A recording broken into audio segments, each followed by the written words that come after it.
দিন আমার শেষ। তো সবাই ঘুমো, আসলে আলাইনাও ঘুমো, সাদিয়ারে ডাক দিয়া তুলছিলাম। তো তাই উঠছে, আর এদিকে তানিয়া, জান্নাতা, ফারে সবাই ঘুমো। তো তারা সবাই আমি গুড নাইট দিলে ইসলাম রাত্রেবেলা, আর বিদায়ও নিসলাম গিয়ে আর কি রাত্রে। দেখুন কি পরিমাণে রোদ, ভাবছিলাম যে বিকালবেলা যাইবো, তবে আমার আজকে যাওয়াই লাগবো। বাসার যে সালাহানি উঠছো আমার আজকে যাইতেই হইব। তো বিকাল করতে করতে না নিয়ে আমার আবার আলসি আইব। তারপরে ভাবলাম যে না, কষ্ট মষ্ট হইয়া যাই কি রোদের মধ্যে। আসলে একটুকু ভালো লাগছিল না রোদের মধ্যে বাড়াইতে।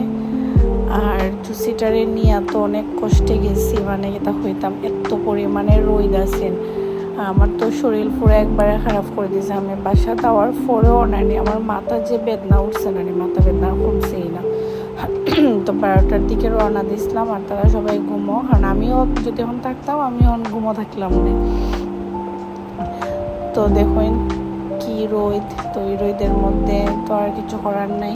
তো ওইদিকে আইলাম আগে জুসির ডাক্তারের চেম্বারও।